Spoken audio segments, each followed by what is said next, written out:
There we go. So yeah, well, welcome everybody. It's fantastic to see so many people here. I think we're up to nearly 30 participants. Today's session is a sort of introduction to social impact and winning contracts. I'll just sort of quickly introduce myself first, and then we'll get on with today's session. So I'm Jude. I'm sort of facilitating today. I'm a market development advisor at Compass, which was formerly the Wales Co-op Centre, and I work on the Social Business Wales programme. And my colleague Elizabeth is here on the call as well today. I'll just give you a quick wave. If you haven't come across us before, Social Business Wales supports social enterprises, social businesses to start up and to grow. And we have a team of business consultants who are based all across Wales, and they can offer all sorts of support, from business planning to mentoring and more than I could possibly list, really. If you're already in touch with us, you've already got an advisor and you're looking for some support after today's session, please do get in touch with them. If you're new to Social Business Wales and you'd like to find out more about support, then we'll share our contact details, and please do get in touch with us after today's event.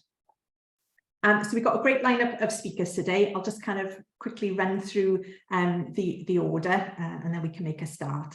So first of all, we will be welcoming Paul and Christy from Welsh Government to give us a kind of overview, setting the scene of procurement in Wales, and they'll be going through some of the important sort of policy and regulations that it's important for you to know and understand about, and running through some tips and some case studies too.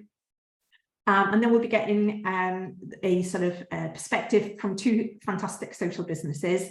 The first will be Andrea, who's CEO of Elite Supported Employment. And then we'll take a break around 11. And when we come back, we'll be hearing from another great enterprise, which is Greenstream Floor and Kick. And we've got Ellen Petts, who's the founder and managing director, on the call today. And last but definitely not least, we've got Justin from Welsh Government, who knows all there is to know about Sell to Wales.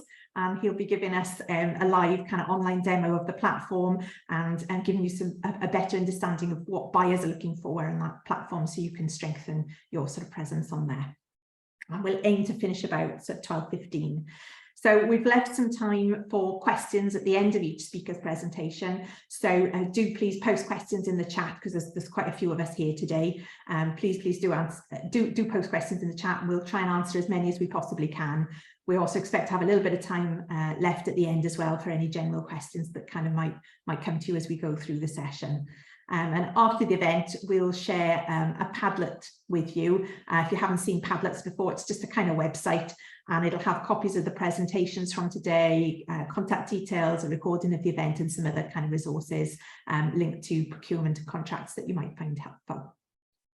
So there we are, that's enough from me. I will hand over to Paul and Christy from Welsh Government, our first speakers.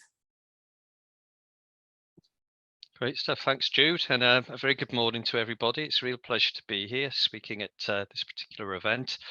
My name's Paul, and I'm here with my colleague Christy, and we work within the Welsh Government within the commercial procurement team. Our principal responsibilities are around letting a number of collaborative national contracts, 30 or 40 or so, for use across the Welsh public sector. But in the delivery of that particular programme of work, we've done an awful lot of work to try and embrace working more effectively with social enterprises. So for want of a better description, we're very much procurement social enterprise champions. You know, we really do get the value that working with social enterprises brings, and we'll cover that in the presentation today. So we're delighted to be here to be able to speak to everybody. It's a real privilege, and it's been a privilege working with social enterprises over the past number of years. I know we've got Andrea and others on the call today, so it's lovely to see Andrea, and I'm sure lots of colleagues on the call. So I'm now going to spend the next 26 minutes trying to get into my presentation. I was saying to Jude earlier, I was the first one on for the warm-up 9:30 because I've had a little bit of difficulty with Zoom of late. So nothing to do with Zoom, all down to myself. So we'll just share the presentation. There's a lot of detail in the presentation, if the truth be told, but the reason for that is you'll have a good takeaway, as Jude described on the Padlet there. So you won't have to make prodigious notes throughout my presentation, but you're welcome to do so. And as Jude said, any questions during the presentation, just pop them in the chat and we'll either pick them up after our presentation session this morning or a little bit later on in the Q&A. So straight away, we've come across the first slight issue. I can't see the presentation there at the moment. So like I say, we did have a trial run earlier, so we won't be a second. I think I've got it up on the screen now. There we are.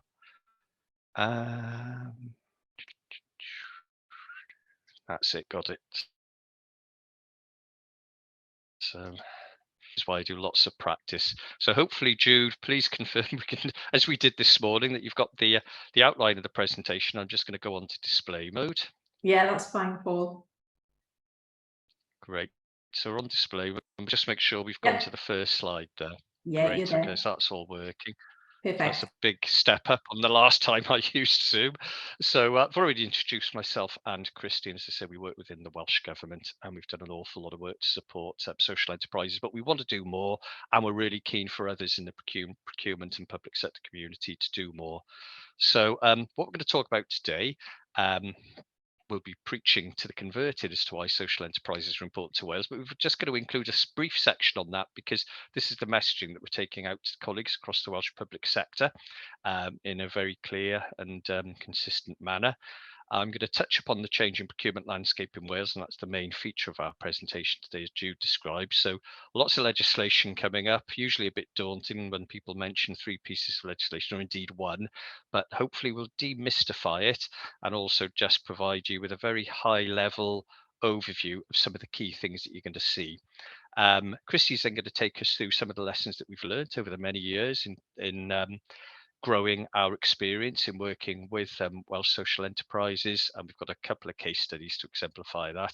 And we're going to finish off with some practical hints and tips, but what we're not doing today is providing a deep dive into the sorts of things you should consider when you're approaching potentially tendering for Welsh public sector business, or indeed looking to work for a prime contractor and being part of a particular supply chain. But I mentioned to Jude earlier in the practice session, we'd be very happy if it's something that you wanted on this call to come back and run another session on that. We know we've got Tristan later talking about Sell to Wales, so I'm sure there'll be some really good stuff in there.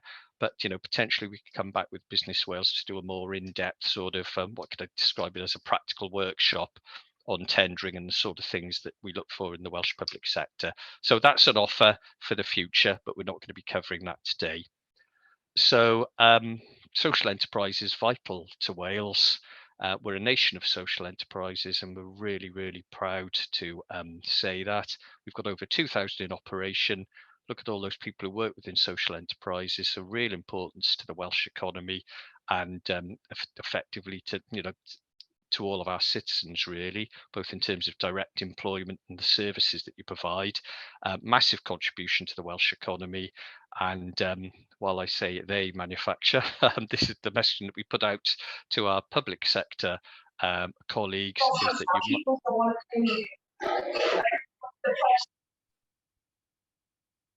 Sorry, was that you, Jude, or... Not me, sorry. It'd be great if everybody just could on mute. Yeah.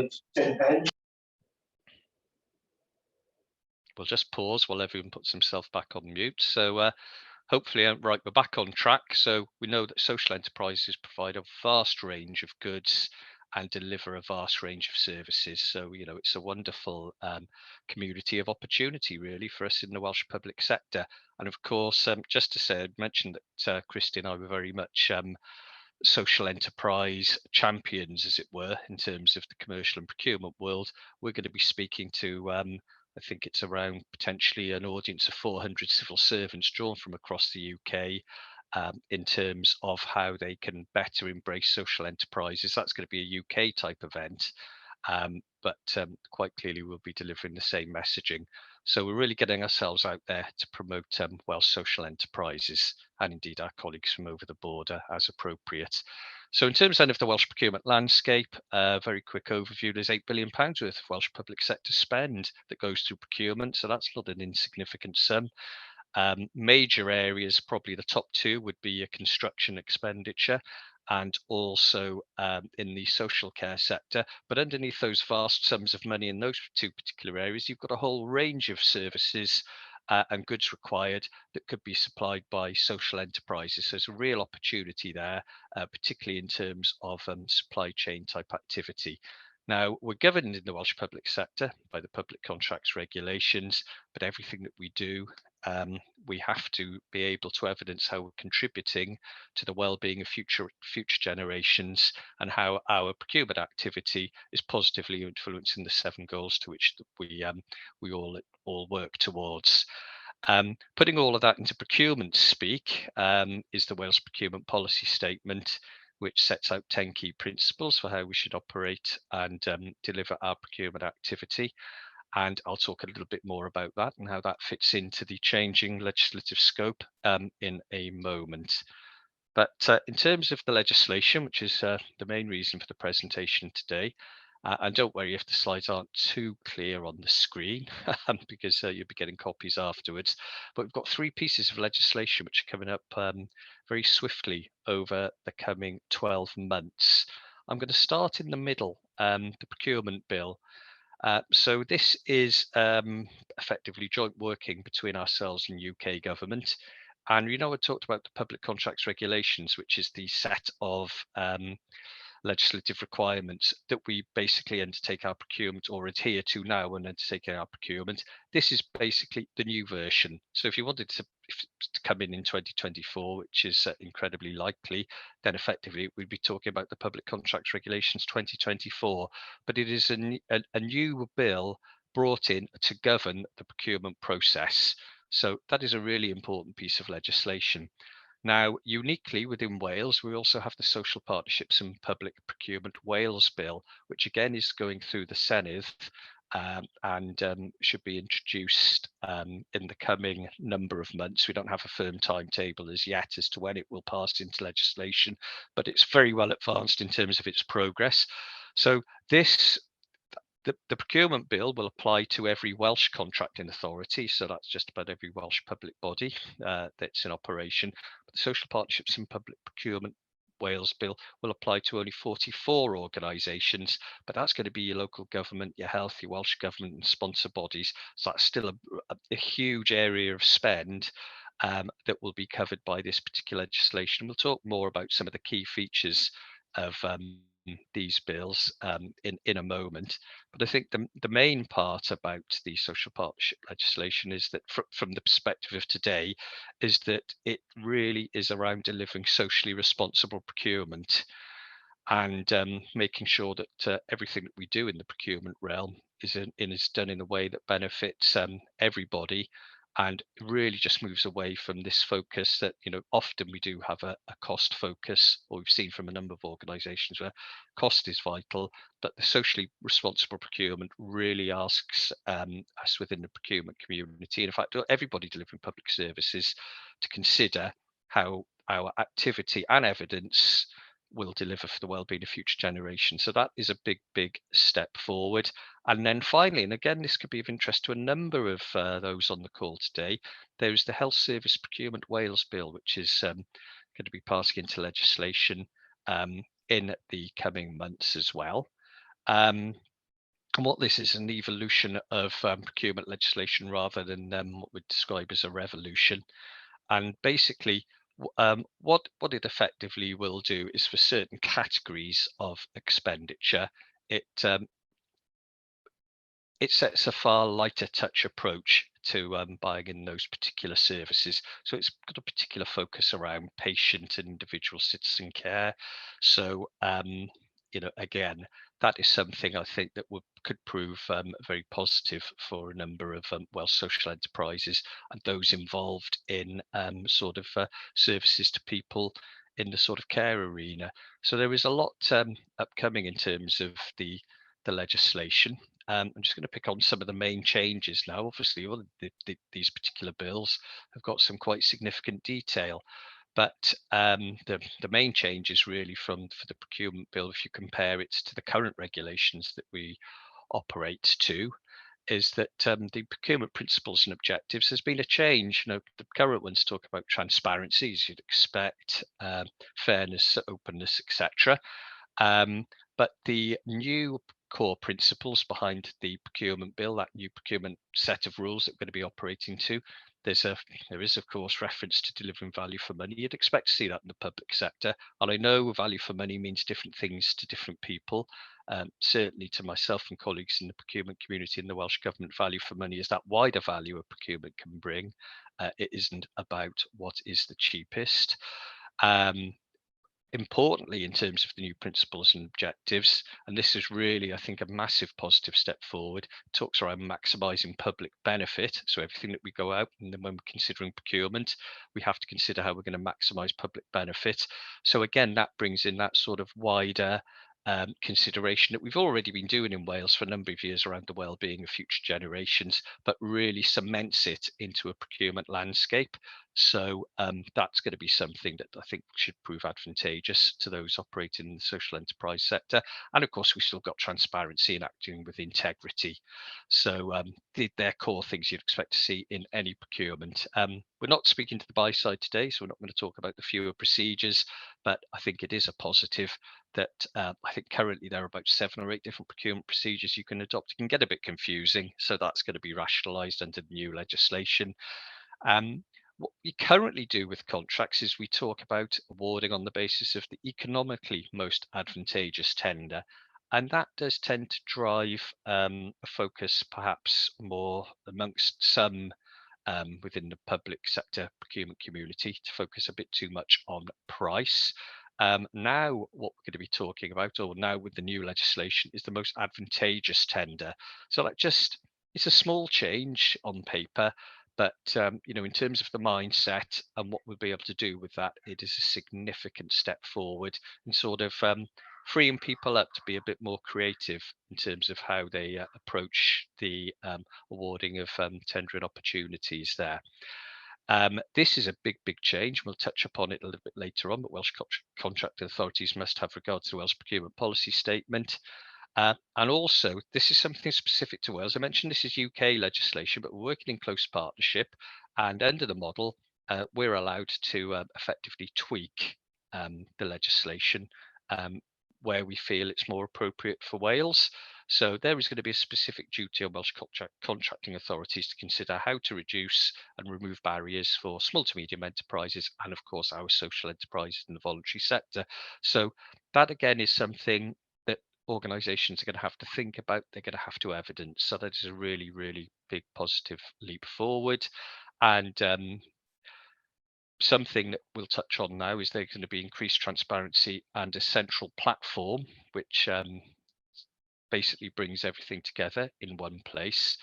And where that's going to have a massive benefit for everybody is that there will be greater visibility of procurement pipelines and contract registers. So by bringing everything together in terms of this technological solution, we're going to enhance visibility. I think it's quite clear. I mean, I've had colleagues in social enterprise, social enterprise and public sector say we went out to tender and nobody bid from the social enterprise sector. I said, well, how much notice did you give of the actual opportunity? Well, we published the contract notice. They had 30 days like everybody else. And quite clearly, we need time to prepare, don't we? If opportunities are going to arise. So there's going to be much greater visibility of pipelines and contract registers. And I think importantly, because if I go to the Welsh public sector, most of us do get out there and say, this is what we've got coming up in the future. But it can be difficult to find it. We're all a bit hard pressed with time. So if we've got a system that brings all of this together in one place, well, that's got to be a really good positive development. Market engagement is something that Christy and I do, we routinely do, and we do across my area of procurement activity when we're seeking out opportunities for social enterprises and the like. But there are lots of organisations that get a bit nervous. Oh, God, we don't want to talk to suppliers. We can't do that before we go out and do the procurement. And so, that mindset is, has changed significantly, but now there will be a very, very clear set of rules that basically says you can do it now under the legislation. There's nothing to stop anybody. It is actually referenced that you can do it, but this will give people more confidence, perhaps those who haven't sort of dipped their toe in the water in the past. And the only thing I'll pick up on now is around the stronger prompt payment terms. So there will be a much stronger approach around payment, both for direct contractors being paid within 30 days, but also that then there will be a duty on that contractor to pay their subcontractors within 30 days. So that is particularly relevant where you might be operating in a supply chain to deliver, it could be a social enterprise cafeteria on a construction site, whatever it might be. So, it's really, really important then that you be getting those stronger prompt payment terms. So there's some good things coming up in terms of the social enterprise sector. We've talked about the procurement objectives in the procurement bill, but we've just put them down there for reference. So the Wales Procurement Policy Statement is wonderful set of 10 core principles that translates the well-being into future generations into how we can practically do things in procurement terms. So it's a really powerful, positive document, and it's been around since 2021. And a lot of organisations, of course, have carefully considered this and are actively developing or have developed their procurement strategies and their approaches based on the Wales Procurement Policy Statement. So that's really good. But what the new procurement bill will set out is that you must be able to have regard, or you must be able to evidence you've had a regard for the statement when you're carrying out your procurement activities. And while that wording doesn't sound too exciting, it immediately puts organisations in the position where, right, well, what to deliver that, we have to frame our strategy around the Wales Procurement Policy Statement, and we have to be able to then evidence how we're delivering against that. So that is a big, big step forward. Like I say, the more, what would I describe them as, progressive organisations, they're doing all of these things, like ourselves as well. We're doing all of these things anyway, but it'll bring everybody up to that standard, which I think is a really, really good, strong lever. Now, the Social Partnership and Public Procurement Bill, and I talked about that social procurement duty that's going to be introduced. The bill covers quite a wide spread of legislation, such as trade union membership, fair work, etc. I'm not going to talk about any of that today, but it's around the social procurement duty. And again, this is a really good positive development for social enterprises. So it basically sets a duty upon organisations to improve the economic, social, environmental and cultural well-being through the setting and publishing objectives for all of their procurement activity. So again, it's things that we should all be doing under the well-being of future generations. But now this is just taking it to the next legislative step forward with a focus on procurement. So it's going to apply to 44 organisations, probably accounting for a significant element of that 8 billion spend.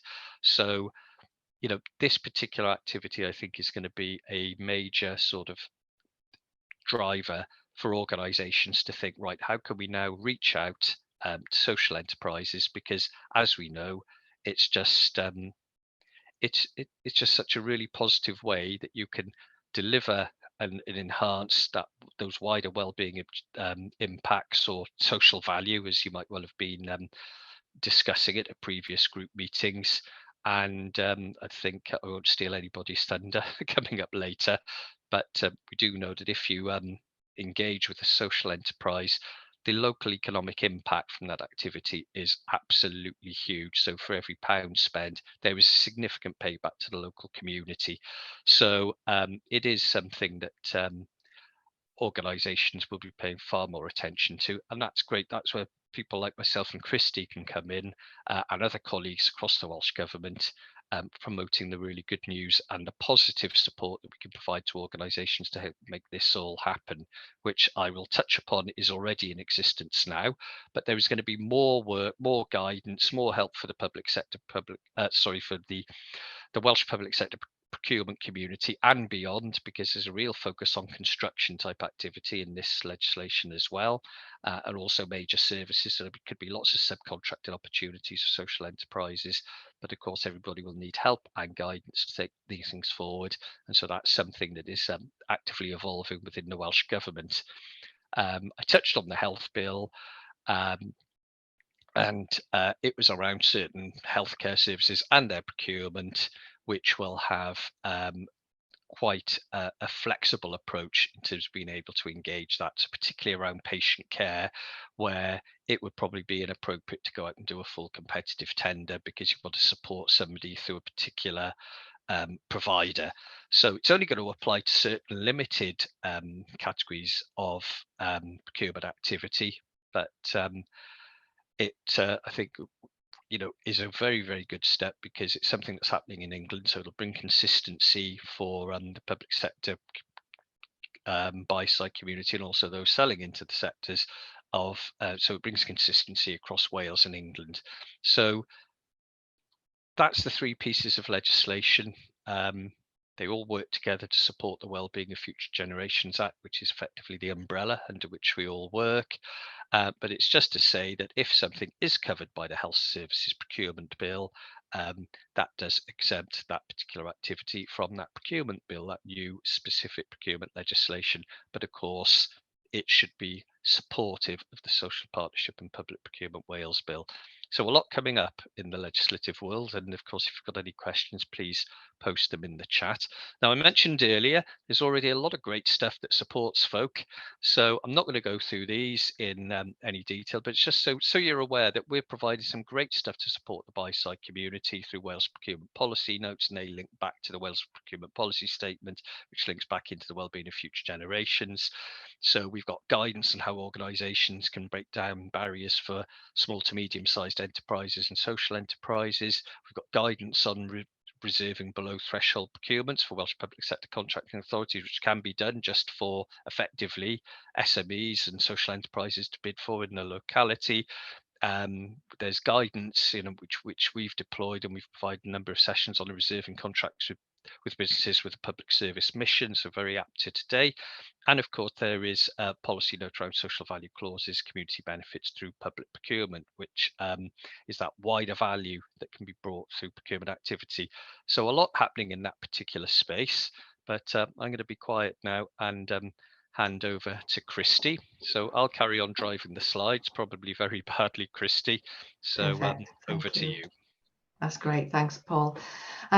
So yeah, I'll just take you through some of the examples over the next few slides of where we have successfully engaged social enterprises through the procurement activity that we've been involved in.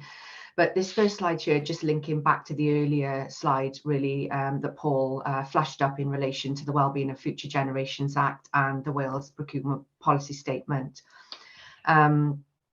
As you know, social enterprises make up a really important part of the foundational economy in Wales. And some of the key messaging that myself and Paul and other colleagues share with public sector organisations is that social enterprises really help public bodies to meet their obligations, their policy obligations, and maximise their contribution to wellbeing in Wales, and particularly drawing out some of the goals under the Wellbeing of Future Generations Act, things like a more prosperous, more equal, healthier and resilient Wales, and then some of the key principles underneath the Wales Procurement Policy Statement. So I won't go into detail exactly what principles 1, 5 and 10 are, but it's kind of all about supporting foundational and circular economy, resilient communities, and delivering long-term outcomes for Wales. Next slide, please, Paul. So just in terms of looking backwards, really, back in 2010, frameworks were specifically designed for supported businesses, and that's when it really started kind of being developed with supported businesses in mind. So then we had frameworks for furniture, signage, ITC recycling. And the thought process at that time was that if we build it, they will come. And as Paul mentioned, actually, that didn't happen. It's not just a case of, well, we advertised it on Sell to Wales, you should have seen it, you're at the same time as everybody else. we've really learned since that, and I guess we've been on a journey ourselves in terms of how we can better support this sector to be involved in procurement opportunities. So lessons that came from you know, looking back, and if you flick on please, Paul, we learned that supported businesses do need that support both pre-tender and then during the tendering and contract award, and there needs to be a more planned approach for social businesses to grow their business. And as it says there, you need champions then to support them in the delivery of that.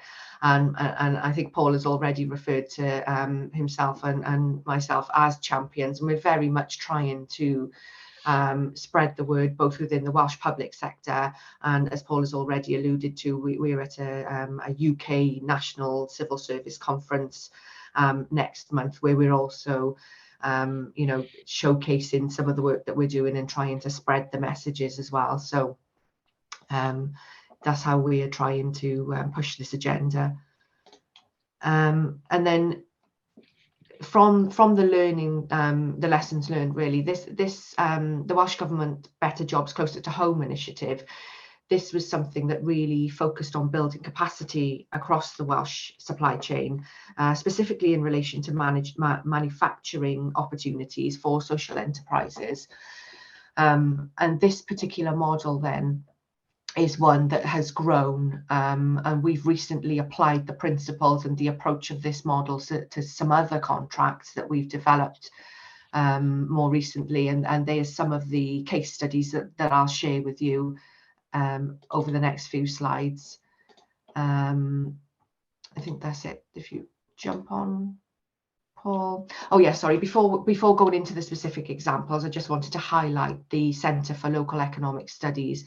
So working as part of this CLES group, a key message that has been fed up is that the social enterprise market needs to know in advance, as we've already said. We need to flag in advance what is coming up. We've already acted on this by producing a Wales Collaborative Procurement Pipeline that's published on Sell to Wales, and it sets out all the national framework agreements and timescales for renewal.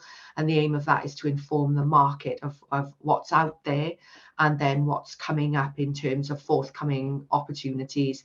And as Paul said, the new legislation will further enhance that as well, and provide you know, as much visibility of the future pipeline activity across Wales to give social enterprises as much notice as possible. So as it says there, you know, the feedback we've received is from the community is, let us know now what you want, and then we can find a way to deliver it. And that is true from my own experience in some of the projects I've been involved in, whereby there's been no provision in Wales at all, and through work in collaboration with social enterprises and other private sector organisations, just because something wasn't delivered by a social enterprise today, it could, you know, they can very quickly turn their hand to delivering that on a national level. So just onto some of those case studies I mentioned. So the first one here, Andrea, who's on the call, will recognise this one. So this is a great example of how a social enterprise became part of a supply chain delivering a key service to the Welsh public sector via a prime contractor. So Elite and Lyrico worked with Welsh Government to develop a confidential waste service. The growth in the business there was managed incrementally by Elite and Lyrico, ensuring the delivery of a robust commercial service. And this particular scheme has provided many employment opportunities. It says on the slide there 180, but Andrea is probably going to correct us on that one. She's nodding. So yeah, that figure may be out of date now, but just to illustrate that the social value that particular contract has generated has been significant. On to the next one, please, Paul. So the furniture framework, this is an example where social enterprises have won direct supply opportunities on a national framework. So this framework just happens to sit in my team within the Welsh Government Commercial Delivery team. So we applied the principles here of the Welsh procurement policy note to reserve a lot for sheltered workshops. So we are able to do that through the legislation that Paul has already mentioned, the public contract regulations. There's a specific regulation within that law that allows us to reserve contracts or parts of contracts for supported businesses. So we took that approach for the furniture contract, as well as asking all bidders who didn't qualify under that particular regulation to identify opportunities where they themselves would also work with social enterprises. So quite a number of businesses work with social enterprises through that, but also there are 2 social enterprises who sit on that framework in their own right. So we've got Ministry of Furniture and Merthyr Tydfil Institute for the Blind, who are on their own particular lot, and they are winning business within their own rights, as well as being part of the supply chain of other organisations as well. So that's worked really well to date. We've had really good feedback on that particular model. And the next one, Christy, sorry to interrupt you. I'm just conscious of the time. So if we just go through the next up very, very quickly, and then we'll get on to the final slide, which is going to be around some hints and tips. We won't worry about the buy side advice because, of course, yeah, no worries. Yeah. Okay, cheers, Paul. Thanks for time checking me. So yeah, this one here, PPE, DPS, DPS, sorry, is a dynamic purchasing system.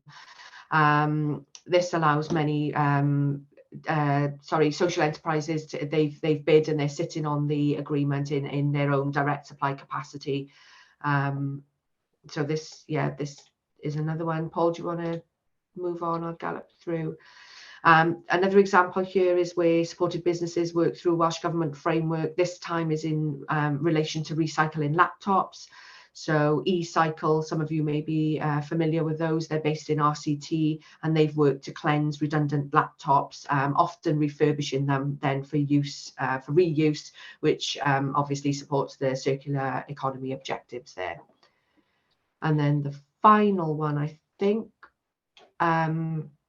yeah, thanks, Paul. This one, this is an example of one that I was personally involved in, and this provided a fantastic collaboration between 2 Welsh social enterprises, Elite and Merthyr Tydfil Institute for the Blind, who worked with Warwick Music to provide over 53,000 carbon neutral plastic brass instruments during the spring summer of last year. So yeah, this was an award-winning actually contract, and this project supported jobs and developed new skills for workers in both Elite and Merthyr Tydfil. And that was it in terms of the case studies. Thanks, Paul. Super. Thanks, Christy. And just everyone, just for info, we've only got 1 slide left that we're going to go through.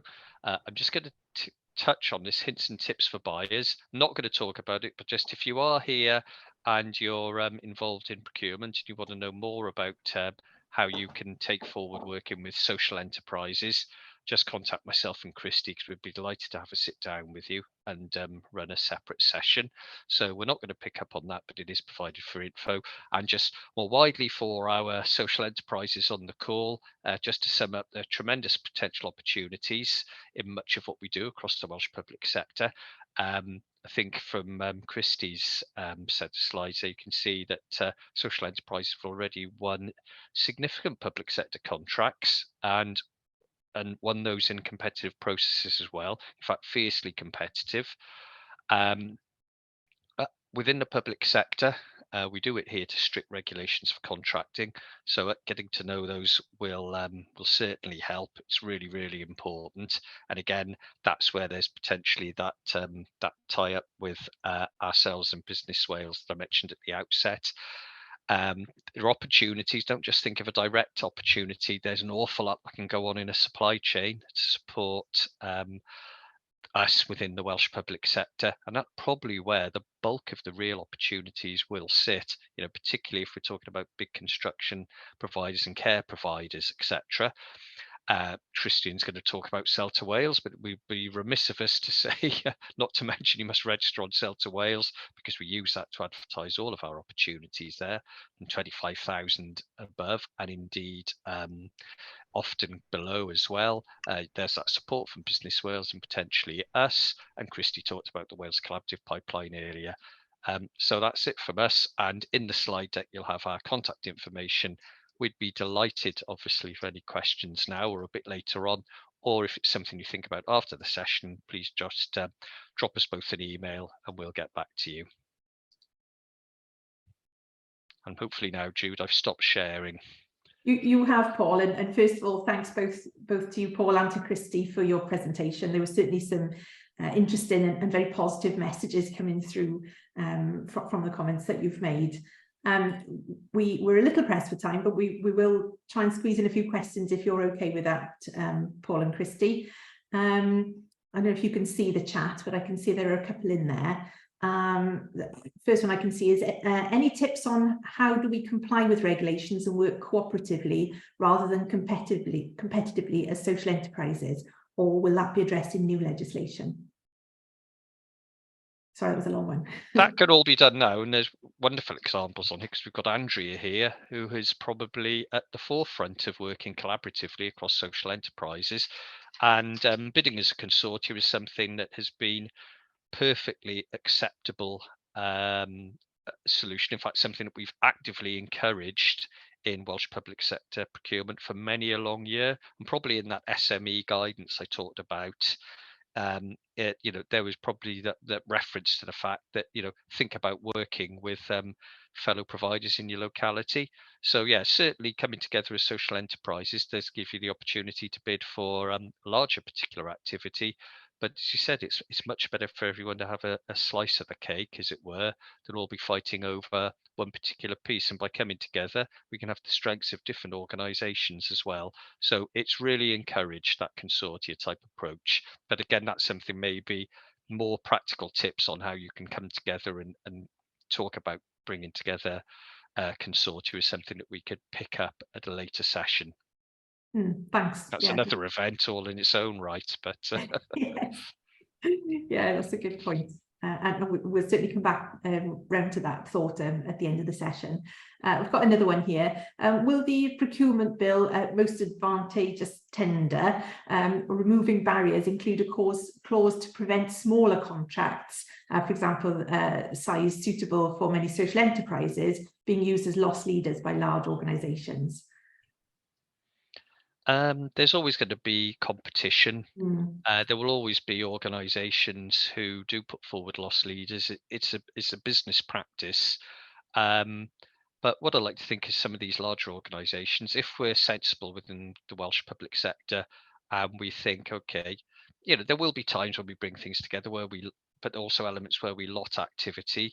And if we're just smart in terms of the particular approach, I think for a larger organisation jumping in on smaller work, it really doesn't make too much sense for them, if the truth be told. So, you know, hopefully just through normal commercial practices, the smaller activity will be available for our local social enterprises and SMEs, and those bigger providers will concentrate on the bigger stuff. But remember, I talked about that earlier policy note where organisations can restrict the competition to their own specific locality. But that's not to say an SME might not come in and say, well, actually, I just want to get my foot in the door with this particular supplier, so I will put in a bit of a loss leader. The thing that we have got in the public contracts regulations is and we've got it now, and it will carry on into the new the legislation, is around normally low bids. So if we are letting a larger tender and somebody comes in with something that is clearly not sustainable economically, then we have got recourse to address that. So so it is there in the legislation.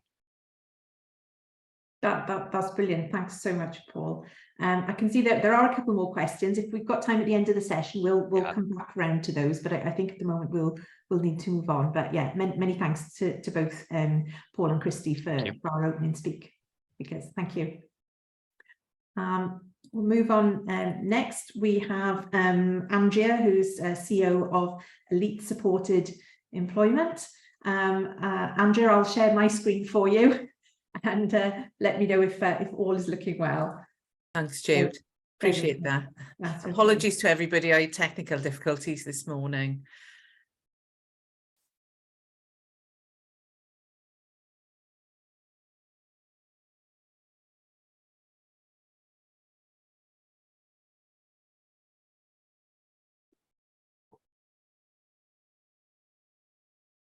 Is that okay?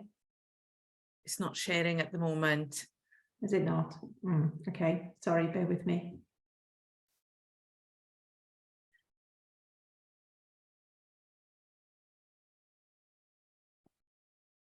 How's this?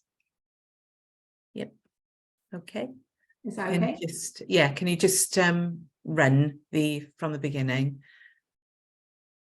Yeah, it should be doing that.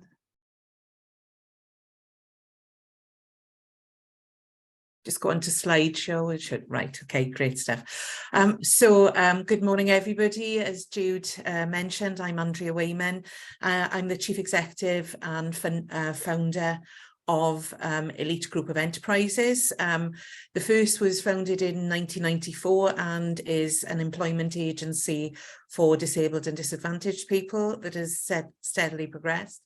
And then we've gone on to set up a further 3 social enterprises that make up our group, and we're currently looking at establishing a 5th enterprise and in discussions about a 6th in the future. So it's busy times at the moment. And the reason that we've gone down this role of social enterprise, entrepreneurialism, whatever you want to call it, is because we want to create jobs for disabled and disadvantaged people in Wales.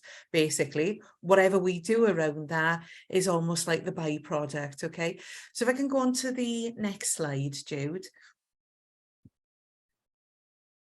And I'm going to give you a whistle-stop tour now of who we are and what we are. So I first mentioned the first organisation set up in 1994. It was Elite Supported Employment Agency. That's still going strong. And again, is a training organisation and a trading organisation. We hold contracts with DWP. We've had lottery grants, which have set targets to them and so on. But we have contracts and work with Job Centre Plus, Welsh Government and so on in terms of our job creation and our training and our development of people. And we also create volunteering opportunities for people who want to dip their toe in the water that way as well. Elite Paper Solutions was the first trading social enterprise that we set up that had a product behind it rather than a service. And Elite Paper Solutions is basically what it says on the tin. We manage documents for companies, primarily in terms of document destruction, but we also deal with archiving and scanning. And the purpose of that social enterprise was so that there was a job for everybody within that environment. So people with significant learning disabilities and autism could work on our paper sorting and our paper shredding. And then people with high functioning autism worked in our scanning department, dealing with quite introverted, scanning and IT techniques for that. In 2016, we then set up Elite Training Solutions, and that linked in with us providing disability awareness and reasonable adjustment awareness to employers in the communities in Wales. And then in 2019, we set up Elite Clothing Solutions. Again, what it says on the tin, it's a manufacturing social enterprise where we make bespoke clothing from scratch, or we provide branded clothing of ready-made clothing. So whistle stop tour on to the next slide, please, Jude. And just to give you a bit of background, Christy and Paul touched on the fact that we are part of the Better Jobs Close to Home strategy. And that came about purely by chance for us. I was at an event and someone said, what do you do, as goes on with the conversation? And I mentioned what we did, and a few weeks later we had a visit from Welsh Government to find out about the strategy approach that we were using. We weren't funded by Welsh Government at that point, and we weren't aware that they were hoping to make us part of Better Jobs closer to home, but they liked the model that we had. And basically the model is that we create a stepping stone, bring someone into our social enterprises, we upskill them, we train them, we match them to jobs in the community, and our job coaching staff then move people on and support them in community jobs, which is why we have a turnover of individuals, and Christie's mention of 100 people benefiting from our relationship with Lyrico. So we were adopted in terms of Better Jobs close to home and became Pathway 4 in terms of our Elite Paper Solutions business. And a role within that strategy is very much about creating local jobs, but also working with other local companies so that we can move people into their environments and build their capacity as well. If I can move on to the next slide, Jude, because I'm conscious of the time that I've got. So I mentioned Elite Paper Solutions became Pilot 4. That's my next slide. So I'll speak a little bit about that then. The difference with Elite Clothing Solutions, we actually had to tender for that contract. And that was to set up Pilot 1 of Better Jobs Closer to Home, which was all about manufacturing. But it wasn't solely about creating garments and bringing manufacturing, back into Wales.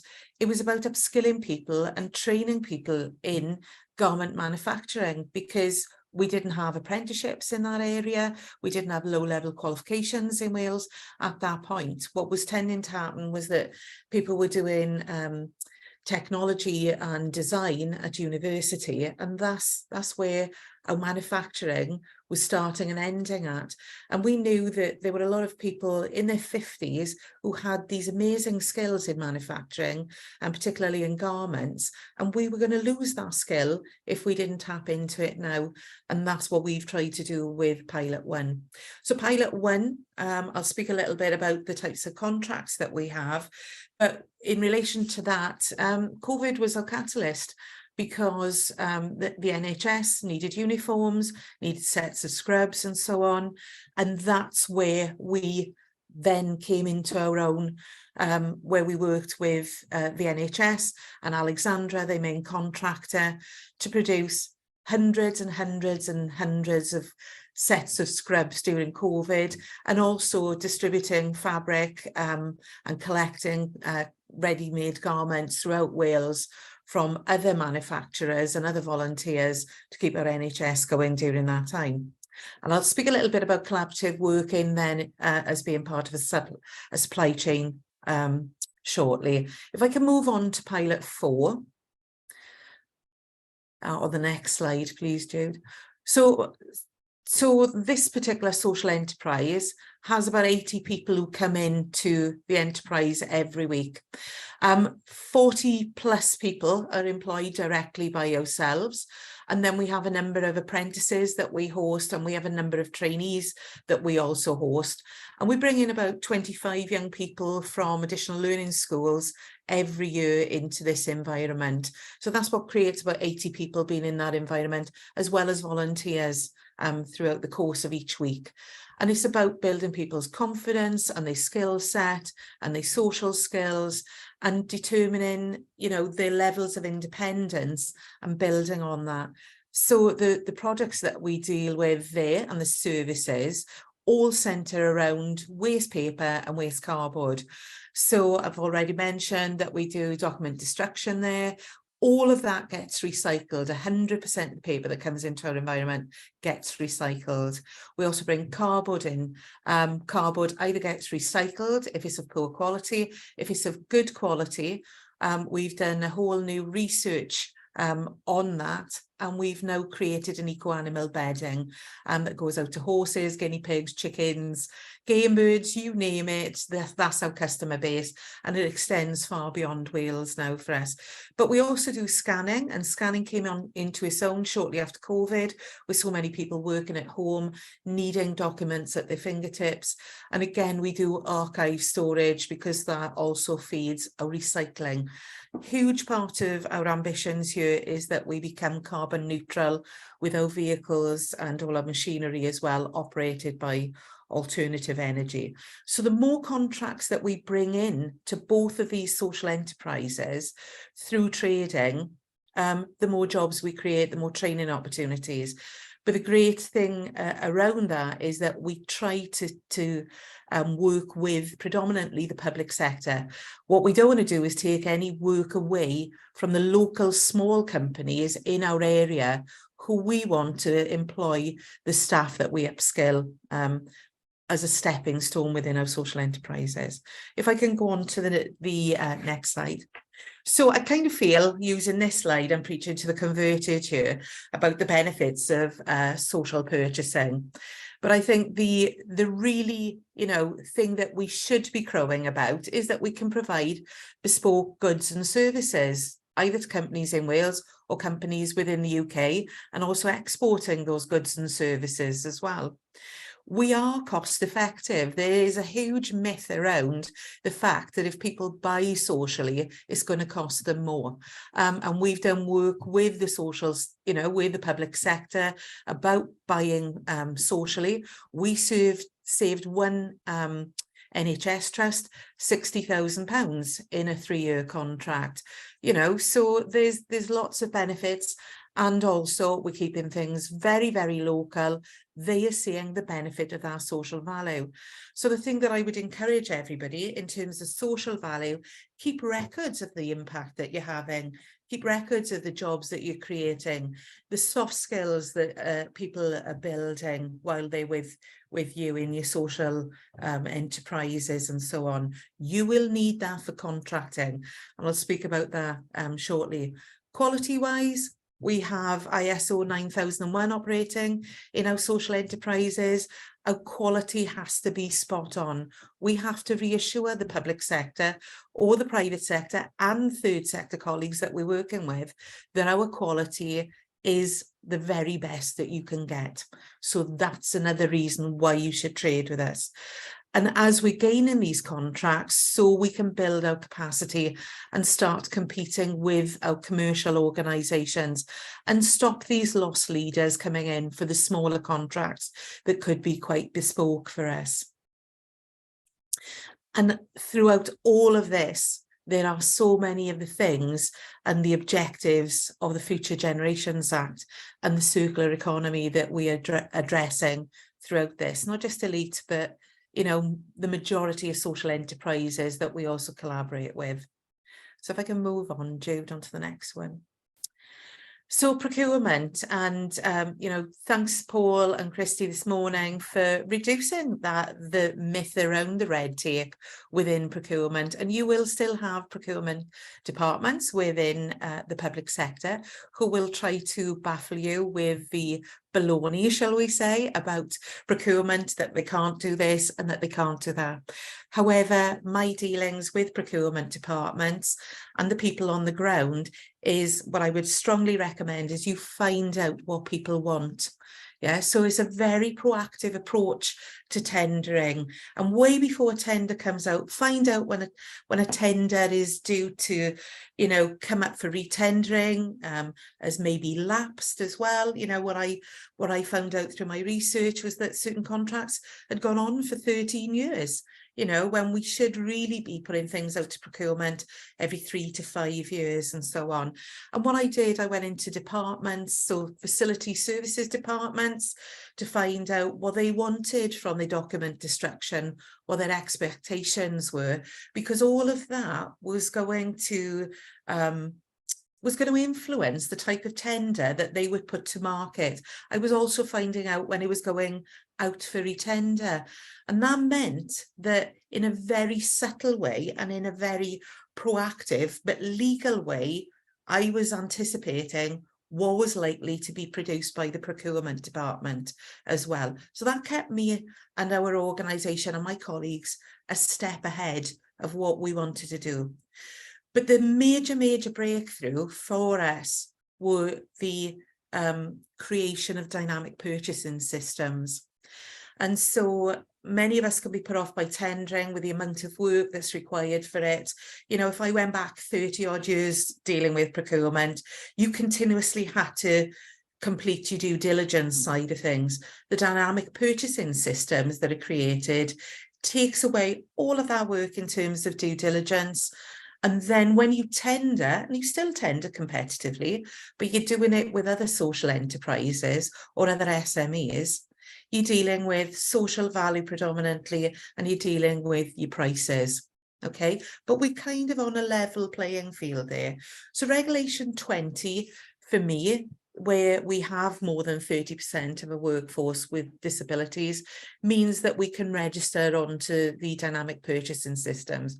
We belong to 3 in our own right, and we work collaboratively with someone else, the musical instruments one, on a 4th. And that has really broken ground for us in terms of bringing contracts through. I have 2 contracts on 1 DPS.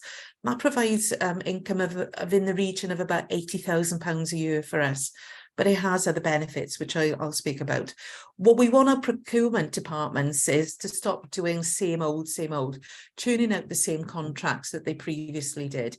And we've got to encourage them to try another way and use these dynamic purchasing systems, but to get them to use it, we need to register on them. We need to get the relevant accreditations to be able to register there. We need to demonstrate that the sector can provide them with what they want at the quality that they want and have the capacity that they need.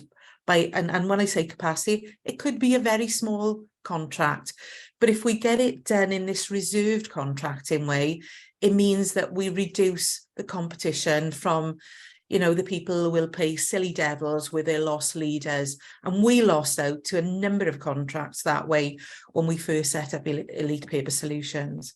So if I go quickly to the next slide, because this is probably the one that I want to speak about more than anything else. And that's collaborative working. You know, let's stop the competition between us as social enterprises. Let's do social enterprise intertrading.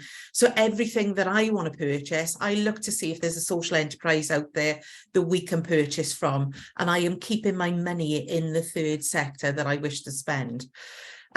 Paul and Christy mentioned about this wonderful relationship that we have with Lyrico. We're an international stationers and provide lots of other things.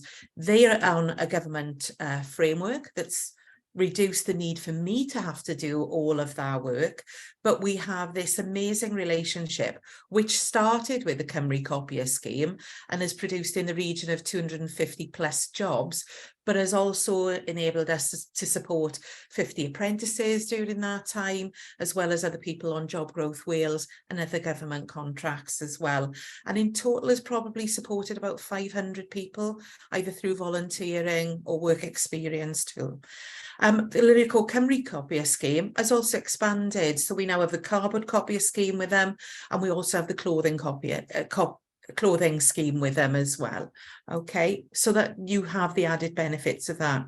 We subcontract to Alexandra, or MyHub as they now known, to provide uniforms for the NHS.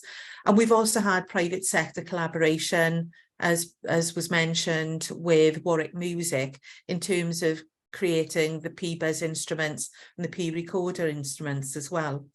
We've collaborated with other social enterprises. So when national contracts came up for Wales in terms of document destruction, we linked in with Antur Wain Fawr, who a lot of people will know on the call, operating in North Wales in terms of the document destruction, but we also linked in with an SME in Carmarthenshire, so that we could cover the whole of Wales to cover a national contract and then stop these commercial companies who don't even have a base in Wales coming in and dealing with those services and taking a hefty amount of profit from it. But also, as I've mentioned with Lyrico, is extending our work with existing customers or existing collaboratives, okay, so that we can deal with far more work. You know, success leads to success, basically, and that success enables us to build a capacity and then start competing more competitively. So can I go on to the next slide? So again, contributing to Wider Wales, what have we done? Elite Clothing Solutions. We've worked with Gower College to bring units of training into Wales that are accredited from level 2 upwards. That's meant that we can bring apprenticeships into Wales, and we're working with UK Fashion and Textiles so that we benefit things. So one of the things I'm doing is looking at helping an organisation in Wrexham, but also we're looking at collaborative working between 2 other social enterprises and an SME in Wales that deals with garment manufacturing, so that we can take national and public sector contracts in terms of that. And that contribution as well leads to all of the social values that are, you know, a core part of every single person on this call today in terms of the Wellbeing and Future Generations Act. Okay. So, you know, that needs to be crowed about, we need to be publicising it, and we need to be bringing everybody's attention about the level of social impact that we're having, so that we encourage social impact to be measured within the tendering that goes out onto Sell to Wales and Proactis and so on. If I can quickly move on to the next slide then, because I'm conscious of time. Okay. Yeah, thanks, Andrea. So I'll have to wrap up in the next couple of minutes. Yeah. So there's 2 quick slides then. If we can move on to those, Jude. Okay, so social value and social impact, we always keep records of what we're doing, and there are exercises I'm just about to show you, okay? So never forget about that pound value of that's in a tender and what that means to you and what that means to that company and the wider Wales, okay? Recent exercise that we did on the NHS garments that we were producing was that for every pound that they were spending, it was giving them back and giving Wales back a £5.70 return. Okay, we need to measure against the value in terms of pounds, but then the measure of that social impact on the people that we are supporting. And we need scoring and monitoring in procurement. So when a contract comes out, you know, that social value needs to be scored within it. It needs to be an important part of the tendering. But once it's awarded, and whoever it's awarded to, it needs to be monitored to ensure that whoever has won that tender, they're doing what they said within that tender document. And that's sadly lacking at this moment in time. And I'll quickly go on to the next slide, if I may. Okay, and so I've got 2 examples for you here. Can you click on to the what will you do for your community for me, Jude, if you could, please. And it should open up a very simple spreadsheet. And I just wanted to show you these, and it's probably not going to open for us now. Okay. I think this slide is going to be sent out so people can see it anyway, can't they, afterwards? Okay, so these are 2 examples that I've experienced in tendering, okay? One is very, very simple and doesn't get scored, and it basically says, what will you do, such as work experience with your local schools, go in, give talks, you know, that kind of thing. But it is still showing the social value that you will bring to a contract. The other is where it's very similar to, you know, the TOMS measures. It's about value of activity, okay? So there will be a measure of activities that they will expect you to do, and a pound value has been given against every activity that you would do, whether that's job creation or hours of support that you give to your local communities. And that's very interesting, because that will give you your true value of the number of people that you're supporting, but also the value of the pound that's returning against the pound invested within that tender. And then I will just say thank you very much for listening to me this morning. And if you've got any questions, or if you'd like to contact me afterwards, that's on my final slide here.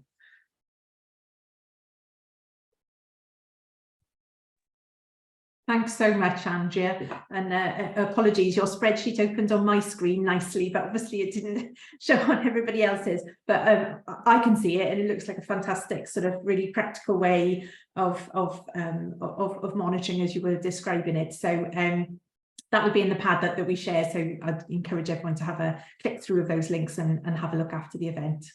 I can see just quickly in the chat, there's some fantastic comments and sort of feedback for you, Andrea, on your great sort of business model and your success. Lots of people thanking you for your presentation. Just quickly, just looking at questions. It says, what model do you use for social value and impact? We just fire away with one question. So I've got to be honest, we use a model that we've created for ourselves. It's similar to Tom's, but if I'm totally honest, there is some undervalue there in the creation. So we've done lots of research, or we've been involved with Cardiff University in research of the actual value of getting a disabled person into work.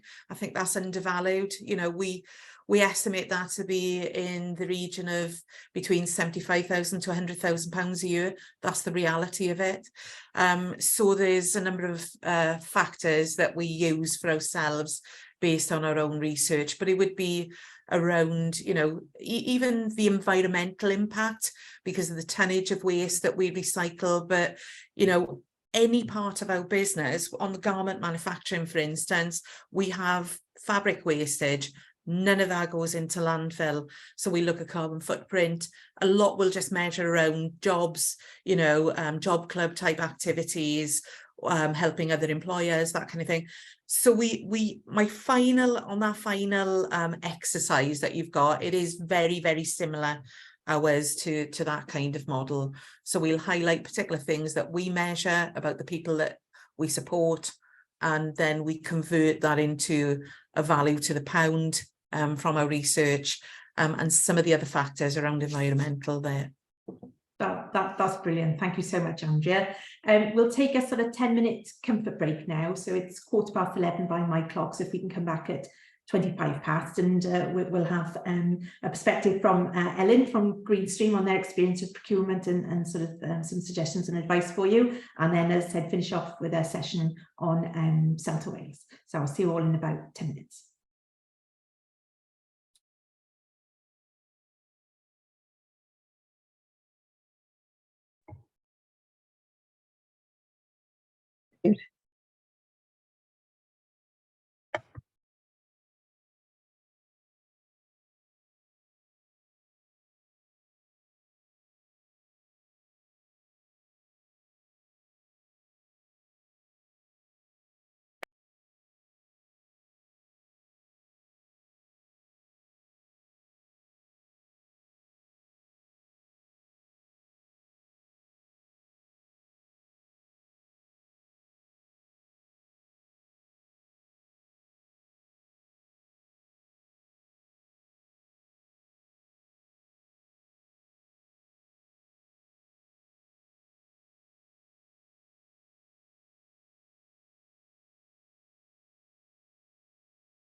Can you hear me? Yes. Yeah. I just wanted to say I've kind of not done a formal presentation on purpose. Really, what I wanted to do was kind of be a bit more informal about a kind of my experience and what some of examples of our work and the way that we've had a positive interaction in terms of public procurement, but also be quite honest about some of the barriers that we've faced and some of the difficulties and some of the realities, in fact. So, and I quite like it, if it's possible, if people want to kind of interact that and that kind of thing. I'm very open to people, you know, interacting, asking questions as I go through. I'm sort of not, I purposely didn't, you know, I mean, I could have, because we've got lots of presentations I can pull in, but I purposely didn't sort of do this as a monologue, basically. Yeah, that's absolutely fine, Ellen, and really happy to welcome you as our next speaker. So for everyone's benefit, Ellen is founder and managing director of Greenstream Flooring, KIC. Yeah, Ellen, however you want to present, if you want to keep it formal and you want to encourage chat, then absolutely go with that. We're really happy with it. I can see you're sharing your screen, but I can only see your name, just in case you were hoping we could see you. Oh, sorry. Yeah, let me start video. Sorry. Yeah, no, that's fine. Lovely. Okay. Oh, that's much better. Okay. I am a hand over person. to you then, Ellen. Yeah. Okay. All right. Shall I kick off then? Cool. All right. Well, Greenstream Flooring CIC was set up very based on the environmental impact of a particular material, and that was flooring. And it really was about, well, we thought we've got knowledge about a material we didn't have any knowledge of at all, and the waste and destruction and the environmental impact of that material life cycle, and with a partnership with a big private organization, a big corporate, in fact, the international corporate, they partnered us to see if in South Wales we could create jobs from that otherwise wasted material. And that was the famous, and I am now Carpet Tile Queen of Wales, it was the famous carpet tile initially. So we're very much set up on a collaboration basis. It was us and this well-known organisation in the sector called Interface, a European company, as I said.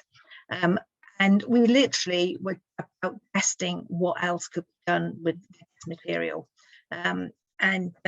We were very lucky in the early days. We were supported by Coalfield Regeneration with a small grant, and that gave us a warehouse. We very much chose to be located in Rhondda and Taff because we were aware of the social issues in that area, and we wanted to be part of creating economic value, to be honest with you, in an area of high social deprivation. We didn't really know how we were going to do it, and we didn't really know if there was going to be any kind of market for this material. So our core services, and our core service now is still this material, which is absolutely integral in terms of creating wealth from a material that otherwise would be wasted. So we are at our core a reuse organisation.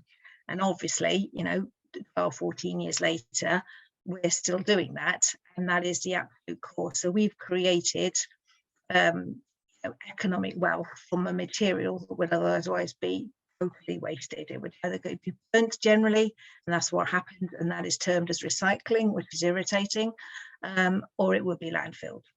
So all of our employees and our volunteers have all come to us on the basis of creating, or with the value set around creating an economic wealth in the area around this material. So just to give you some examples of how that core services has worked, and where we've morphed from. We had a massive project last year, and this is just an example of a project that we would have with Workspace, a big corporate again, through the supply chain, the end user of that supply chain being company, well, massive high street bank, Lloyds Bank, in fact, where we had a bespoke team of 8 individuals who went into their office in Birmingham, uplifted all of the material, resorted the material for either reuse or recycling, i.e. zero burning or burying, and created a circular project with that material, ensuring that 100% of that material was neither wasted or buried, and all of it created community wealth, i.e. created either volunteering, economic employment opportunities, or on the other side of it, the economic value of distributing that material to people on low income. So that's the second area for us, which is really important and really attributes to our social value, is how many people we support with flooring that otherwise can't afford carpet. And that's a really basic thing. It's a massive thing. We had no idea, and I certainly had no idea when we set up, we would be in a situation where no social housing operator has an obligation to put in flooring into any property. So they have to put in, previously they've had to put in safety flooring in bathrooms and kitchens, but they've had to put in no carpet whatsoever. So I mean, you've got hundreds of thousands of people around the UK moving from temporary accommodation, moving from hostels, moving into sometimes brand new properties, and they simply are expected to live on cold floors. And as we well know, if they're struggling to feed themselves, they're certainly struggling to get that basic warmth and comfort of flooring. So that's another area of our social value. So around that, again, we work with and we continue to work with a number of housing associations. We work with to support those people who otherwise wouldn't be able to afford basic warmth and installation of carpet, really. So morphing from our core services there, which is that reuse of that material, and then bringing it down somewhere, we've also created a whole enterprise around the supply and fit of that material. So that's been, again, taking people from various programs, and yes, we've taken people through programs through Elite or through Active Inclusion Direct, or the funded volunteer and employability programs that have pulled through people and skilled them up in this highly lucrative area, which is flooring fitting. Believe it or not, there are no apprenticeships around flooring fitting. So we've given them on-the-job training and sent them off, unfortunately, to England for various flooring fitting skills, so that they become valued and highly skilled members of the community. That's a continuous growth of the area, because there's enormous amounts of lack of skills in particular in flooring fitting. Bizarrely, I didn't realise this when I set up, and it's an area that we're increasingly wanting to expand, to be honest with you. And it's our touch point in terms of supply chains and procurement. So the supply and fit side is a touch point, really, in reality, with public procurement in Wales. So some examples of some of our work in that sort of supply and fit space would be with people like I suppose Harvard Housing. We've had a partnership with them in terms of supplying their low-income tenants with flooring for about 8-9 years now, which brings us a regular income, because they pay not a huge price, but they pay for low impact carpet, i.e. reused carpet, to be put into tenants' properties, and therefore get the additional well-being of that carpet. And obviously we're able to highlight the fact that this, you know, it's a zero carbon embodied in that particular material because it's reused, and we've created employment in the warehouse through the sorting and separating, recleaning of that material. That's just one example of a housing association partnership. On a slightly bigger scale, we've worked with working with local authorities through the supply chain when they're doing office refits. We've worked with quite a few large local authorities in the area where we might not be the key tenderer as such. They're probably doing an office refit with an office refit company. Underneath that, we've had a relationship with that office refit company where we're able to, I don't know why I'm wobbling about a bit there, I'm so sorry, I don't know what's happening there. We're able to put in the hours and the time around the flooring fitting side. And again, the flooring fitting side would involve all of our employees, volunteers, etc., have come through various pathways to be with us and can go on, and in fact have gone on to self-employment, etc. If they're at the skill level where they can fly, basically. So that's kind of where we are with our supply and fit side. And the employability, going on to the third service, we've got 3 services. It's this national material take back. So we very much in a circular project. We'll say to our local authorities or our supply and fit companies that we're working with, look what's happening with the previous materials. We want to take that back, create a community wealth in that material. It doesn't need to be discarded, buried, and we'll create that economic positive well-being story for them through doing that reuse and recycling of that material. Then, as I said, the supply and fit side, which is very much more of a touch point with in relation to procurement in terms of providing a service, but providing it on the core of reuse and recycling first and foremost. And then obviously through that, there's the employability and the volunteering side. We've run a number of projects around green reuse and recovery, encouraging the further involvement in terms of employment around skilling up around reuse and recycling, and then converting those into skills in terms of being involved with projects on site, etc., where there's an opportunity.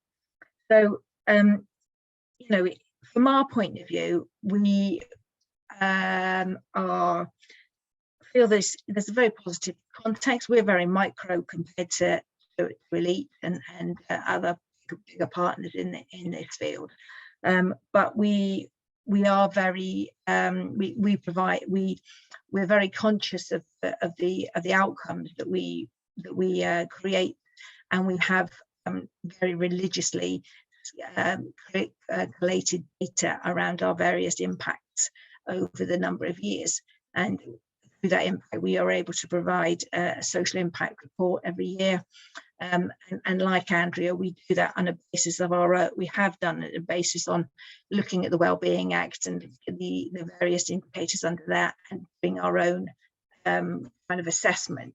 We're now moving towards we've got support through the Social Value Portal actually, and we're looking at the TOMS model a bit clearer now around some of the themes that they're looking at, and aligning ourselves a bit more against TOMS because that's more relevant construction. And we find procurement really is positive. Procurement is just the end of the journey. I feel some of the issues that we've kind of come across on a daily basis is where we fit in the supply chain. We're, as a flooring only, we're very low down the supply chain as such. So the opportunities that are on Delta Wales, they tend not to be relevant to us because we're sort of below the level of activity. So there'll be, there's great frameworks, etc. out there. Our relationships with the contractors within those frameworks, and a lot of the subcontractor opportunities are not evident on Sell to Wales. So you do have to build those relationships with those main contractors, or even second or third tier contractors, actually, from our point of view, and that can be quite difficult. There are, I think, more things that could be done around opening up the way that contracts and subcontract element is available to smaller organisations like ourselves. I also think that in terms of, there's a very different driver from a lead. When you go and speak to leads in local authorities, you get great messages.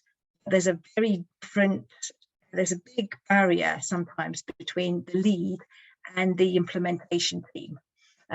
Now, estimators, for example, in local authorities or in the subcontract supply chain, have a very different kind of sphere of influence, I think, and the end user who is kind of trying to encourage their supply chain to look at social enterprises.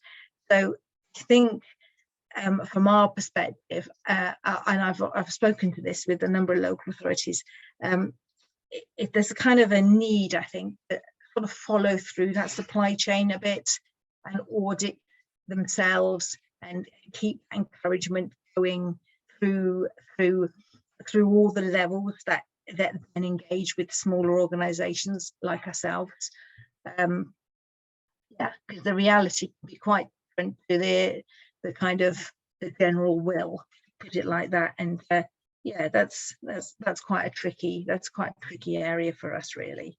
And also, we talked about social value definitions. I think again, from our perspective, we've audited ourselves based on things within the Wellbeing Act, and we take them very seriously. But we're up against with first tier contractors very much, recruitment agencies who are going in and offering free social value outcomes by using their recruitment agency services. And reality is, to be honest with you, from where I'm sitting, and I know, I've been working with a couple of big first tier contractors on this, their social value has been around, going to speak to a few schools and taking on a couple of apprenticeships on a project. Rather than particularly galling recently, where there's a large school on our doorstep, and the offer wasn't really open to kind of work with us as a supply chain partner. It was very much we would be the offer in terms of going in and working with the local community, which is not really where we want to sit. We want to, as a social enterprise, I want to see value through the supply chain opportunities, and I think there's quite a way to go still.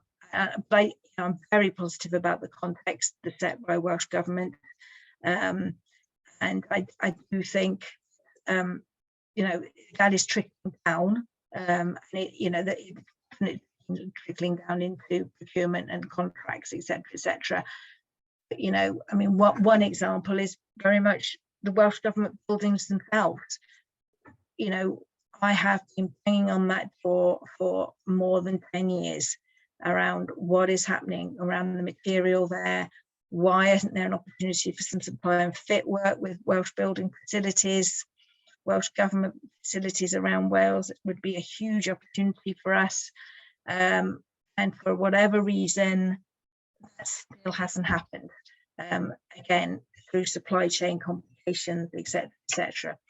So, it's not we're doing really well. We've got really good relationships with a couple of local authorities, some excellent housing associations, and some first tiers. So I'm not complaining, and I think the context is positive at a higher level. But reality is still quite tough in terms of actually knocking down some of the entrenched behaviours and opening up smaller supply chain opportunities in a really open way, so that the foundational economy, social enterprise or not, can benefit from that. Really, that's all I've got to say, really. Thank you, Ellen. It was really interesting, and I'm just going to kick off with a question for me, if that's okay with you. Yeah. You mentioned about how important it is for you to build relationships with new contractors. I just wondered if you had any sort of tips for getting started, or yeah, I mean, again, that they're quite positive. They want to engage with you, in my experience, anyway. Again, there's a huge difference between will and a kind of reality. We've had that kind of projects sent to us. They've got the message at the MD level, at the chief exec level, or the local manager level. Yeah, we want to engage with them. And I've been to meetings, and it's all been very positive. All the rest of it. We've got a project, and we've got a zip file with 150 documents in it.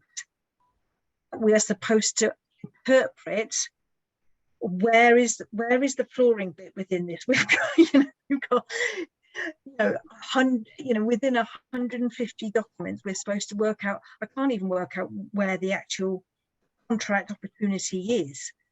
So there's a huge kind of need for will to be turned into kind of maybe a bit of hand holding, maybe a bit of kind of some core ambassadors within those first tiers, etc., because we're there we have will, and we want to grow. We want to need to have the workforce to supply those bigger opportunities.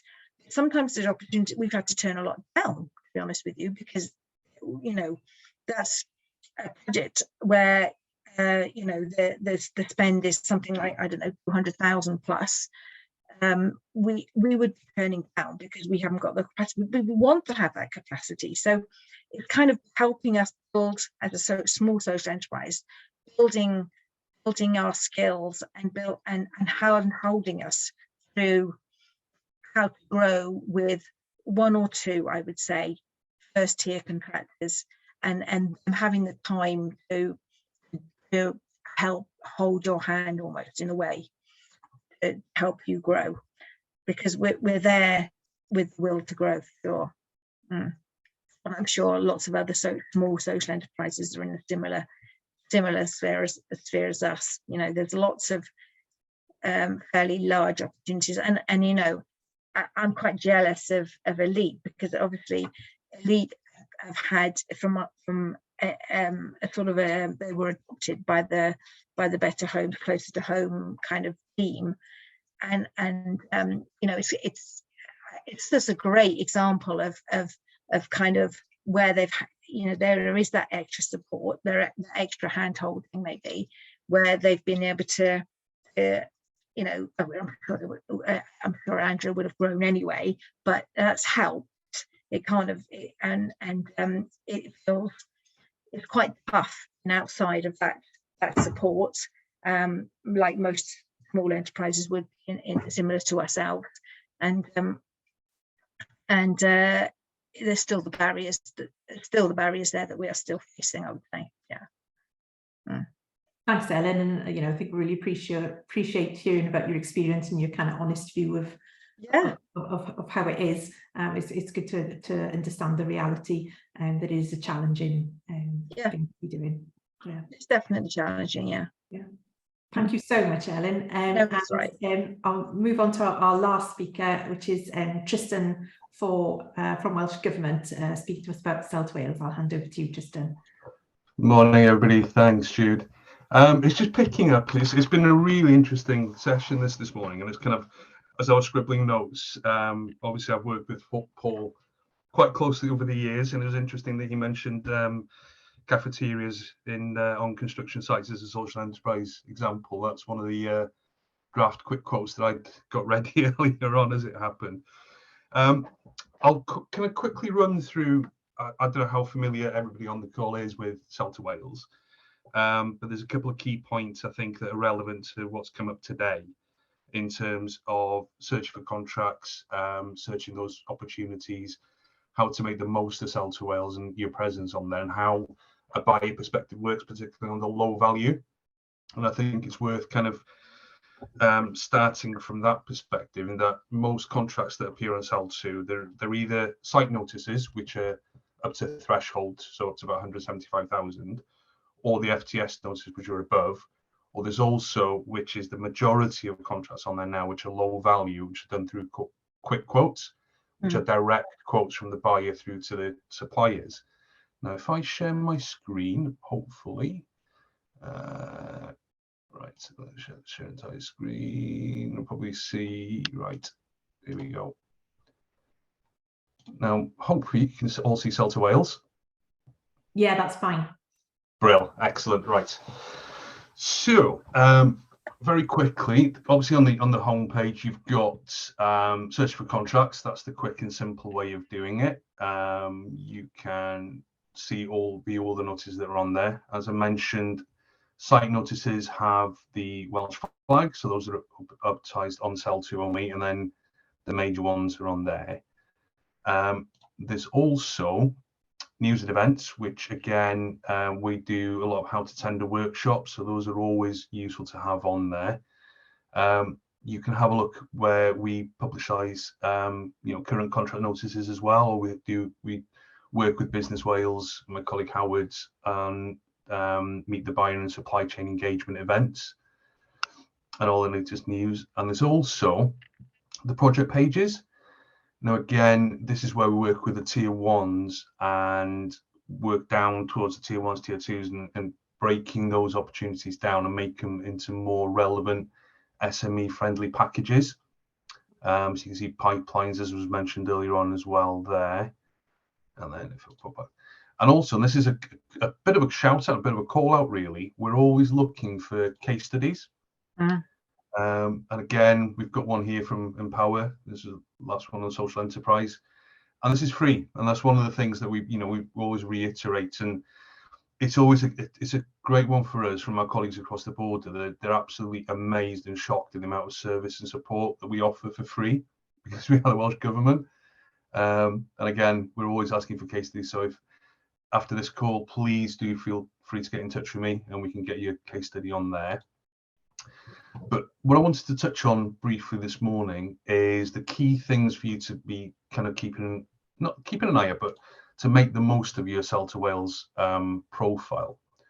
So if I go into my supply control panel, which is where you will be able to manage all your Sell to notices, etc.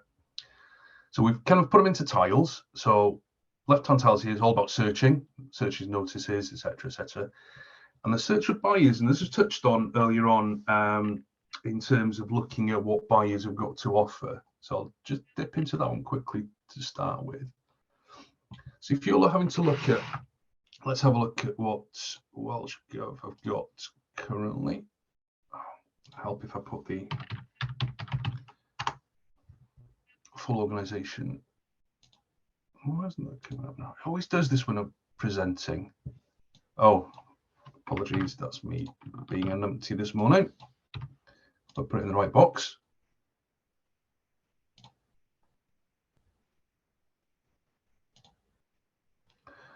Right. It always does this when I'm presenting. We'll try the other way. Right. Here we go. Apologies for that. So you can have a look, and again, once you register on Sell to, this is all perfectly, open accessible data. You can have a look at what we've got currently available. So what our current notices are on there. You can obviously view it by the number of notices you want per page. So where we've got there's a DPS system there. And again, as well, you can have a look at what's coming up. So these are future notices.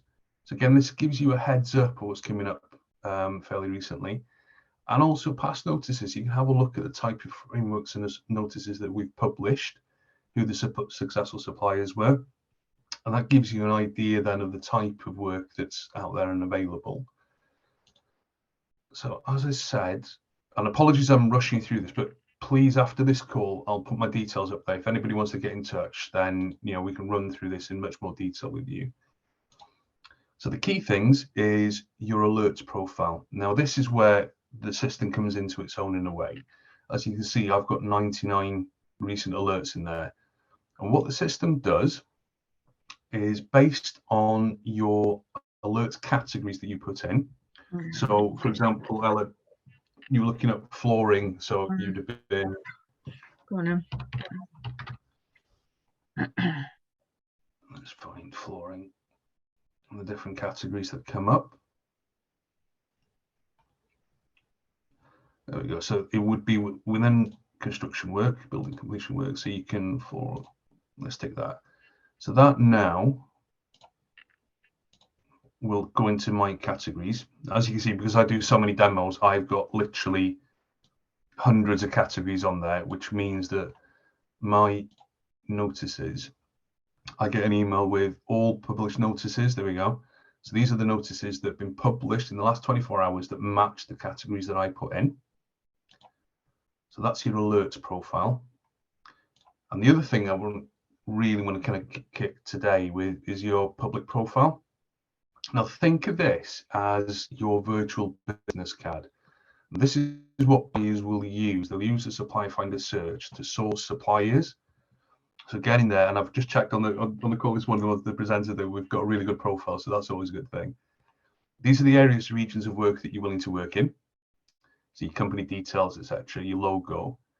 Now, company description, again, this is kind of key because this is what buyers, particularly local associations, housing associations, etc., if they've got a limited buying team and they're under pressure, they don't always have the time to be doing extensive search on buyers. So as good an impact as you can make here is really important. And again, keywords as well. There's a standard 6 keywords, but if you put space, and you can also put extra keywords in here, so you can get up to 12 keywords, which really makes a difference for the buyer. So if I go back to what I was going to demonstrate earlier on, apologies for that one, and come on machine, there we go. So I am now going to go, as I mentioned, quick quotes. Now, what's different about quick quotes is they're not visibly searchable. They're not published on the Sell2 site itself. They're only published and produced between the buying organization and the supplier. So you won't find a quick quote anywhere on here on the main public search. So I am now going to go into my unpublished one. So this is the one I drafted quickly earlier on. So I'm going to unlock that now and edit it. So if I run quickly through this, I'm not going to go through it very, very quick. So I'm looking for catering hospitality for a new construction project. That's what I'm looking for.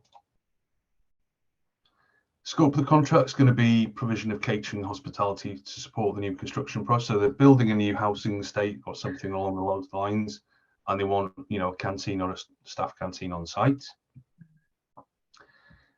And I'm going to be looking to procure it fairly quickly and award it fairly quickly as well.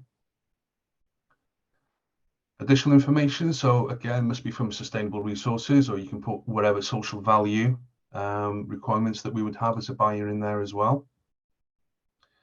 And this is the really key bit. So this now, so if I put catering in there, so you can see all the catering categories. So again, depending on your profile, what categories you put in there, so catering supplies, you can see live the number of suppliers that come up on their profiles. So let's go to that one. And these are the categories that I've chosen. So I've now got 92 suppliers potentially to choose from there. So I'm going to dip, because I'm conscious this is live. I'm not going to pick on anybody's particular profile, but you can see previous ones that I've done. I would just select the suppliers and they would go into my distribution list. Now, because this is live, I'm going to be very, very careful. I am not going to hit distribute, but essentially, I go to there. Once I now hit distribute or publish, those suppliers that I've chosen will get a notification saying that Trust from Welsh Government has invited you to quote for this opportunity. Now, that is how quick a quick quote works, but that's how buyers use that supplier search to find suppliers. Or the other way is if they use the supplier finder search. So again, if you're not registered on Sell2 and you haven't got the supplier finder category, profile, then you're not going to be visible for that. So I'm looking for suppliers just in Gwynedd, here where I'm based, and I'm looking for catering. And I'm going to restrict it. So I only want SMEs in this one now as well. So in your supplier profile, you can select that you're an SME. There we go. So I've got 87, and you can see quite quickly see the point I made earlier on about if you imagine your procurement team and you're really quick, and this one, not many keywords in there, doesn't really tell me much. Whereas you're looking further down, you've got ones that have got, this one's got no details at all.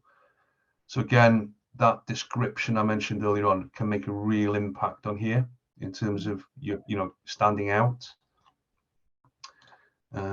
What was the other bit I was going to say? So that was kind of, the profile. So if you go into your supply control panel, you can amend your alerts profile and your public profile at any time that you want. And we do a lot of the business shows. We're down to the Wales Business Show in Cardiff on Tuesday. 99% of the suppliers that come up to us on the stand saying, what Sell2 Wales, what's it all about?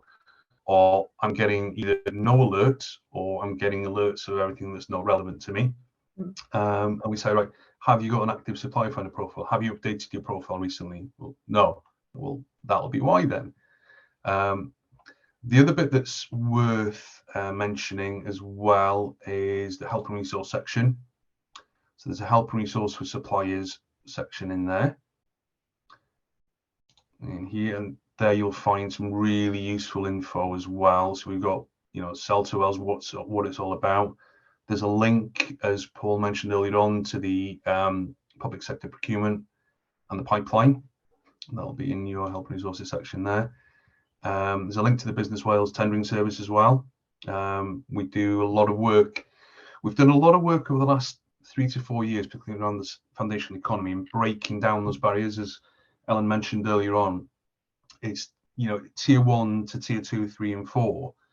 There is that disconnect, and that's where we're working hard on when we do supplier engagement event or meet the buyer events. We always ask them to break the packages down so that they're SME friendly packages. So I'm hoping that apologies that is a really kind of whistle stop tour of Sell2, but obviously at the end of this, we'll share the slides and we'll share my contact details. By all means, that if anybody on here has got any questions on maybe how we can help or how we can set up their profile, then please do feel free to get in touch.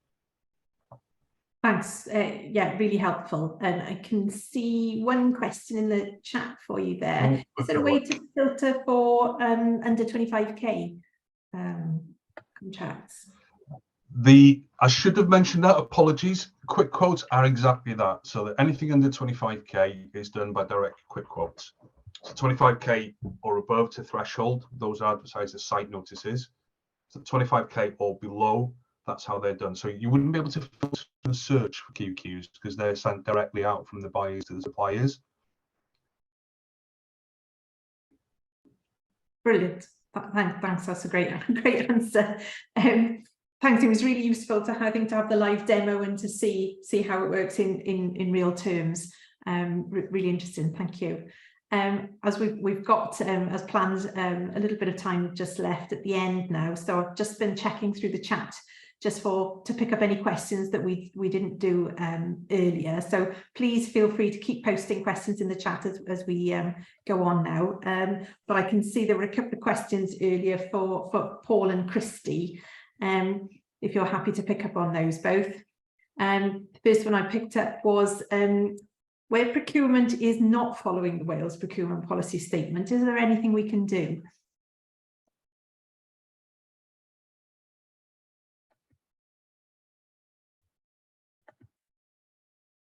Oh, we still got Paul, over to you if we may.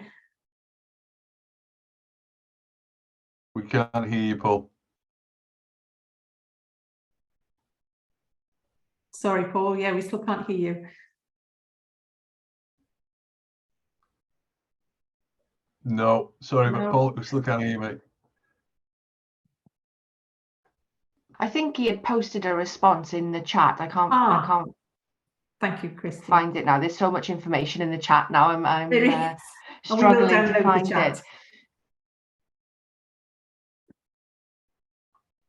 Okay, perhaps I can pass on to one of the other questions, which was whether at Welsh Government, whether you've got examples from other parts of Wales, north or mid, that you might be able to share. Again, I think that's more of a Paul one. That my experience in it is more around the furniture framework that I mentioned, which is Elite and Merthyr Tydfil, and the musical instruments one. So that's specific to my category. But I think the Better Jobs Closer to Home project was Pan Wales, but I'm not familiar with the detail under there. I think there was some manufacturing opportunities in North Wales, but Paul knows a lot more about that than me, I'm afraid. No worries. Well, if we've got technical difficulties, perhaps what we can do is if you have any examples you can share, we can post them into the Padlet that we'll share after the event, and that way they'll be able to be shared with everybody. Thanks. Okay.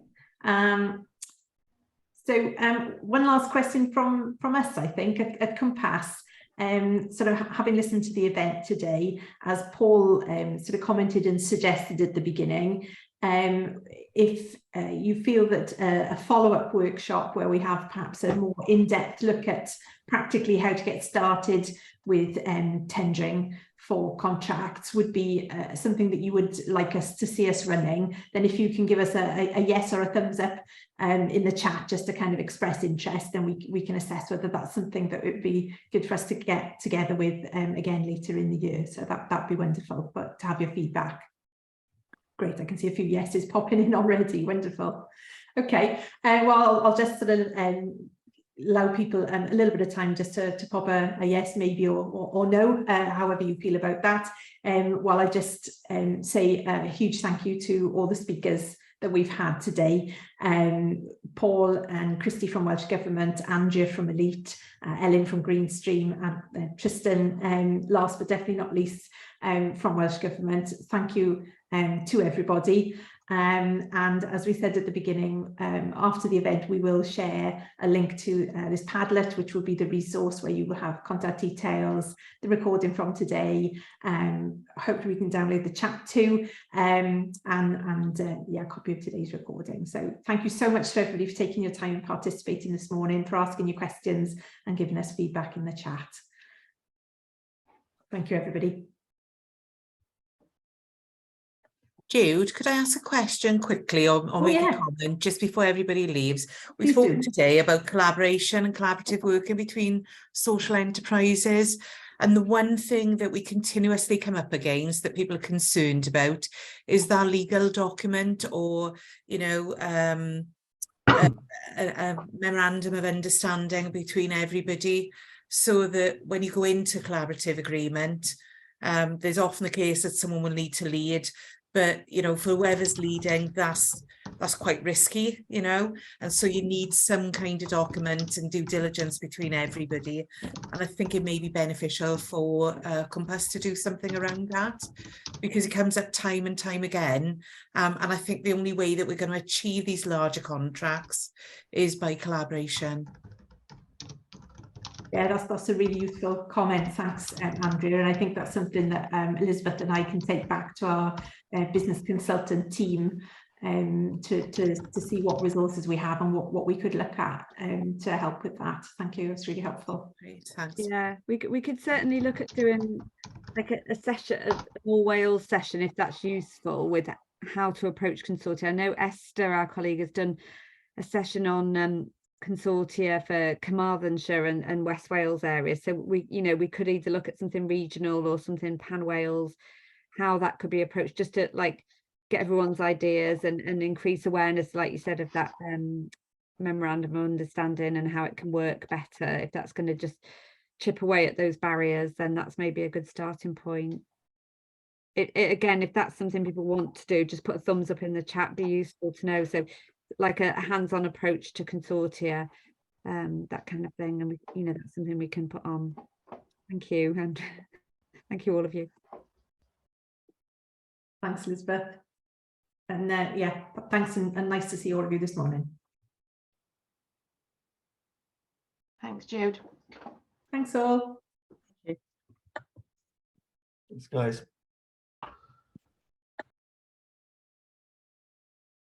Bye, thanks. Bye. Thanks.